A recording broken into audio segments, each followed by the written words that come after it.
Good evening, everyone. I'm Chief Superintendent Dominique Ioannou from the British Transport Police. This afternoon, at around 3:45 p.m, we received a report of a train derailment near Lewes station in Sussex. A major incident was declared after 3 carriages of a southern service travelling from London Victoria to Eastbourne derailed. A number of passengers were initially trapped, but thankfully were soon safely evacuated from the train. At this stage, we know that 2 people have sustained serious injuries and a further 18 have suffered less serious injuries. Those injured were assessed and treated at the scene, with some taken to local hospitals for further treatment. A significant emergency response has taken place throughout the evening, involving officers from the British Transport Police, alongside colleagues from Sussex Police, the Fire and Rescue Service, Ambulance Service and Network Rail. First and foremost, our thoughts are with everyone affected by this incident. I'd also like to recognise our officers and emergency service colleagues who have worked incredibly hard this evening in particularly challenging temperatures. I'd also like to thank the local community, shopkeepers and the community centre, whose kindness in supporting the emergency services response and passengers has been felt incredibly strongly. We'll be working closely with the Rail Accident Investigation Branch to establish exactly what happened this evening, and we'll provide further updates when we can. Thank you. Are there any points or signals that are being examined as part of your investigation? We're not taking any questions. Good evening, I'm Michael Bradfield. I'm the Deputy Chief Paramedic Officer at South East Coast Ambulance Service. This incident was complex and challenging to deal with and required a carefully coordinated multi-agency response. The ambulance service sent multiple ambulance resources to the scene, including our hazardous area response team, critical care paramedics and advanced paramedic practitioners. In collaboration with other emergency services, everyone on board the train has been assessed, and those who needed medical treatment promptly received the care that they required. We have conveyed 18 people to several hospitals in the region. Our thoughts are with everyone who's been affected by this incident, those on board and those who are at home worried about them.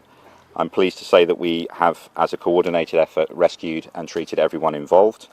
There were no fatalities, and we would like to thank all of the emergency services, the partner agencies and other responders for their professionalism and dedication in dealing with this incident.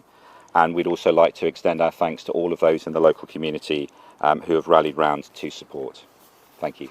You said 18 people, was that to local hospitals? I think it was 11 was the figure earlier of injuries. Could you just talk a bit more about that, please? Yes, there were. We conveyed 18 people. As my colleague said, there were 20 people who went to hospital. We believe there were 2 who have made their own way and self-presented at hospital.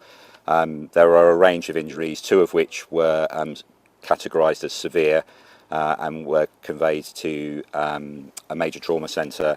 The remaining are a mix of injuries of varying severity. Lucy McAuliffe, I'm the Route Director for Network Rail for Sussex. So firstly, I'd like to say that I'm really shocked and saddened by what's happened today. My immediate thoughts and that of our teams are with the injured, the family and friends, and with all those who have been caught up and affected by this incident. Our teams are working closely with industry partners, response teams and the emergency services to ensure that everyone receives the care and support they need. That is our absolute priority right now. The railway between Lewes and Haywards Heath is closed and is likely to remain closed whilst the emergency response continues and specialist teams carry out the complex task of assessing the damage to the train and the infrastructure. I understand that people will have lots of questions about what has happened today.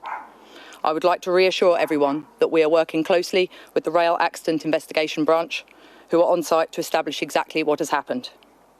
At the moment, it would be inappropriate to comment as to the cause of this incident, but more information will be provided as soon as we can.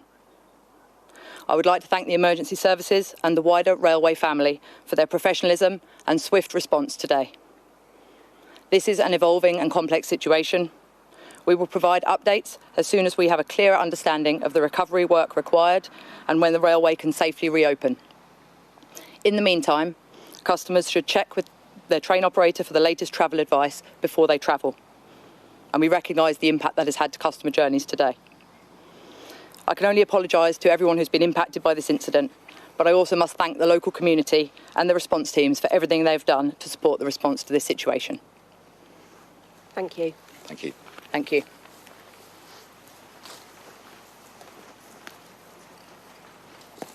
So that is the press conference after the derailed train. We heard from